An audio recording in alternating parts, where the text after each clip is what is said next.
அனைவருக்கும் தமிழ் புத்தாண்டு நல்வாழ்த்துக்கள். நம்ம ஏப்ரல் 14ஆம் தேதி அப்படின்னு பார்க்கும்போது சித்திரை திருநாள் பராபவ வருடத்துக்கு போகிறோம். பராபவ வருடம் அப்படின்னா என்ன அப்படின்னா, திருத்தங்கள் வரப்போகுது. நம்ம வாழ்க்கையிலும் நிறைய திருத்தங்கள் நம்ம பண்ணணும் அப்படிங்கிற ஒரு விஷயத்தை தான் வந்து பராபவ வருடமாக பார்க்கப்படுது. இந்த பராபவ வருடம் ஜென்ரலாக எப்படி இருக்க போகுது அப்படின்னா, நேச்சுரல் டிசாஸ்டர்ஸ், அதாவது இயற்கை சீற்றங்கள், இயற்கை பேரழிவுகள், மிலிட்ரிஸ் உள்ளே வர்றது, இந்த வார் ஆல்ரெடி நம்மளுக்கு ஒரு இம்பேக்ட் க்ரியேட் பண்ணிகிட்டே இருக்குது அப்படிங்கிற ஒரு விஷயம்லாம் இருக்குது இல்லையா. நிறைய விஷயங்கள் மாறும் அப்படிங்கிறது தான். இந்த ஒவ்வொரு சித்திரை திருநாள்லையும் இந்த பராபவ வருடம், இப்போ இது பராபவ வருடம், இந்த ஒவ்வொரு சித்திரை திருநாள்லையும் எப்படி பார்க்கப்படுதுன்னா, இந்த நவநாயகர்கள் இருக்காங்க இல்லையா, இந்த நவகிரகங்கள், இவங்களுடைய பிளேஸ்மெண்ட்ஸ் வச்சு, அதாவது அந்த சித்திரை திருநாள் அன்னைக்கு இந்த பிளேஸ்மெண்ட்ஸ், பிளானட்ஸோடைய பிளேஸ்மெண்ட், கிரகங்களுடைய நிலைகளை வச்சு எப்படி இந்த வருடம் எப்படி போக போகுது அப்படிங்கிறது தான் வந்து பார்க்கப்படுது. அப்படி பார்க்கும் பொழுது மேஷத்துக்கு சூரியன் வரார் அப்படிங்கிறப்போ, அங்கே செவ்வாய் உச்சம் பெறுது அப்படிங்கிறப்போ, பாலிட்டிக்ஸில் சில மாற்றங்கள் நடக்கும். பாலிட்டிக்ஸில் கொஞ்சம் கவனமாக இருக்கணும்னு ஒன்று இருக்குது. அதே மாதிரி சனி இருக்கக்கூடிய இடம், இந்த இடத்துல வந்து இந்த ராஜா, மந்திரி, சேனாதிபதி இப்படிங்கிற ஒரு விஷயம்லாம் இருக்குது இல்லையா, இந்த மிலிட்ரிங்கிற ஒரு விஷயம் அப்படிங்கிறது சனியாகவே பார்க்கப்படுது. இங்கே புதன் ஒரு வேலையை பார்க்க போகுது. புதன் மறைஞ்சிருந்தும் சில வேலைகளை பார்க்கும், நேருக்கு நேராக இருந்தும் சில வேலைகள் பார்க்குங்கிற ஒரு விஷயம்லாம் இருக்குது. அதோட குருவோடைய அமைப்பு அப்படின்னு பார்க்கும் பொழுது, படிப்பு ரீதியான அந்த எஜுகேஷன் ரீதியான விஷயங்கள் எல்லாமே எக்ஸ்பான்ஷன் அப்படிங்கிற ஒரு விஷயத்துக்கு போக போகுது.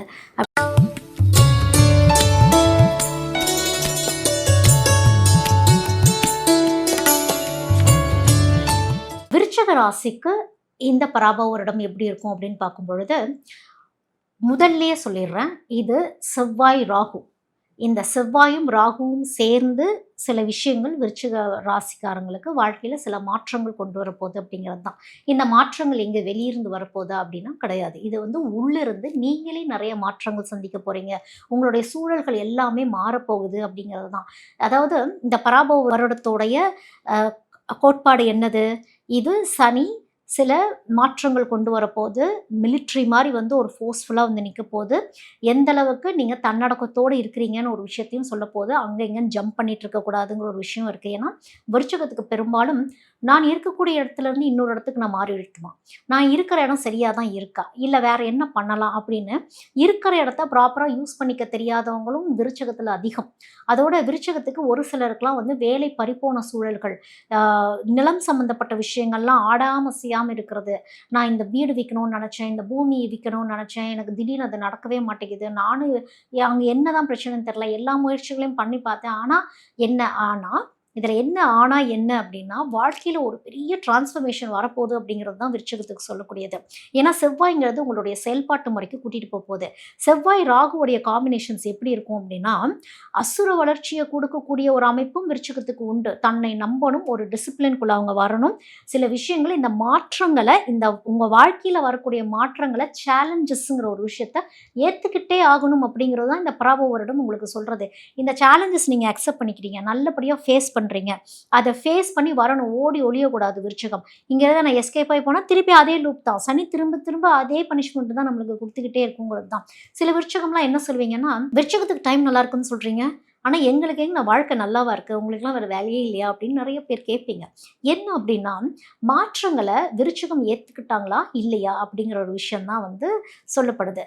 ஸோ யாரெல்லாம் அந்த மாற்றங்களை அக்செப்ட் பண்ணிட்டாங்களோ, சேஞ்ச் ஓவர்ஸ் இருந்துக்கிட்டே இருக்கணும் விருச்சிகத்துக்கு.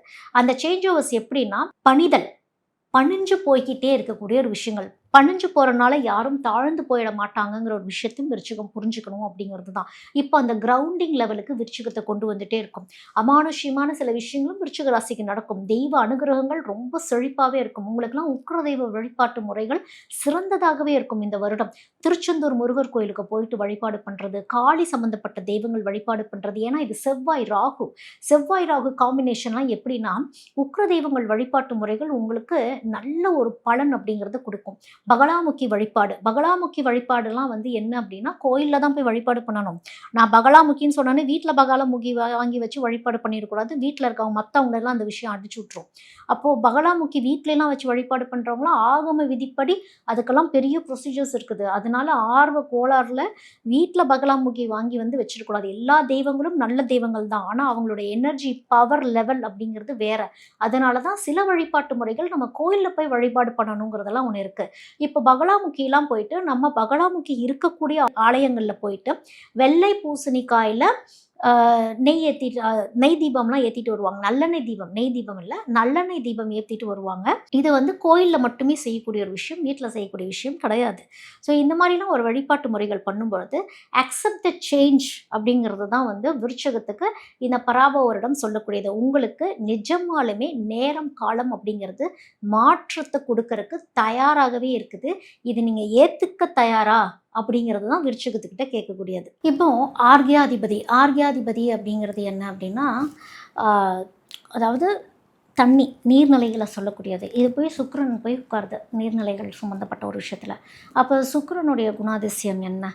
லக்ஷ்மி தானே. எங்கே தங்கம்னு ஒன்று இருக்குது. நீரே வந்து ஒரு லக்ஷ்மி அமைப்பாக சொல்லக்கூடிய ஒரு விஷயந்தான். அப்போது இந்த நீர் அப்படிங்கிறது லக்ஷ்மி எங்கே தங்கும், எங்கே செழிப்பு கொடுக்க போகிறாங்க, எங்கே வறண்டு காணப்பட போகிறாங்க அப்படின்னு ஒரு விஷயம் இருக்குது. அப்போது இது மத்தியம நிலையாகவே இருக்கும், ஓரளவுக்கு மாட்ரேட்டாக இருக்கும் அப்படிங்கிற மாதிரி தான் பார்க்கப்படுது. அடுத்தது மேகாதிபதி அப்படிங்கிறது சந்திரன்கிட்டயே போயிடுச்சு. ஆல்ரெடி நான் சந்திரனுக்கு சொன்ன மாதிரி தான் இது வந்து ஏற்ற இறக்கங்கள் அப்படிங்கிற ஒரு விஷயத்தை நம்ம பார்க்க போகிறோம். மழை ஒரே மாதிரி பெய்யாது அப்படிங்கிற ஒரு விஷயம்தான். பரப்பு நிலை, சரியான ஒரு பரப்பு நிலையில் மழை போய் சேராது. ஒரே இடத்துல திடீர்னு ஃப்ளட்டு மாதிரி உருவாயிடும். ஒரு இடத்துல பார்த்தா இந்த இடத்துல ஃப்ளட்டு வந்துட்டுருக்குன்னா இந்த பக்கம் மழையே இருக்காது. அந்த மாதிரி ஒரு விஷயங்கள்லாம் இருக்கும். அதோட இந்த ரசாதிபதி போய், ரசாதிபதினா என்னது? இந்த லிக்விடு, இந்த ஆயில் சம்மந்தப்பட்ட விஷயங்கள் எல்லாமே தான் ரசாதிபதி. ஆல்ரெடி ப்ராப்ளம்ஸ் நம்ம ஃபேஸ் பண்ண ஆரம்பிச்சிட்டோம் இல்லையா? இந்த சனி தான் அங்கே போய் உட்கார்ந்துருக்கு. அப்படிங்கிறப்போ சனி எவ்வளோ தொல்லைகள் நம்மளுக்கு அதில் கொடுக்க போகுது அப்படிங்கிறது தான். அதாவது இந்த பெட்ரோலியம் ப்ரைஸ், இந்த பெட்ரோலியம் ரிலேட்டடான விஷயங்கள், ஒரு ஆயில் ப்ரைஸ் எல்லாமே ஒரு ஏற்ற இறக்கங்களாகிறது. ஒரு நிலையான ஒரு விலை நிர்ணயம் பண்ண முடியாத ஒரு சூழல்கள், பற்றாக்குறை. ஏற்கனவே நம்ம இந்த பற்றாக்குறைகளை உணர ஆரம்பிச்சிட்டோம், கொஞ்சம் ஃபேஸ் பண்ண ஆரம்பிச்சிட்டோம் லைட்டாக. ஸோ இந்த மாதிரி விஷயங்கள்லாம் சனி வந்து சிக்கனங்கிற ஒரு விஷயத்த நம்மளுக்கு சொல்ல போகுது அப்படிங்கிறது தான். ஜாக்கிரதையாக இருக்கணுங்கிற ஒரு விஷயத்த சொல்ல போகுதுங்கிறது தான். அடுத்தது வந்து இந்த நீரசாதிபதி அப்படின்னு சொல்கிறோம். அதாவது அடுத்தது வந்து நீரசாதிபதின்னு சொல்கிறோம். நீரசாதிபதிங்கிறது புதன் போய் உட்காந்துருது.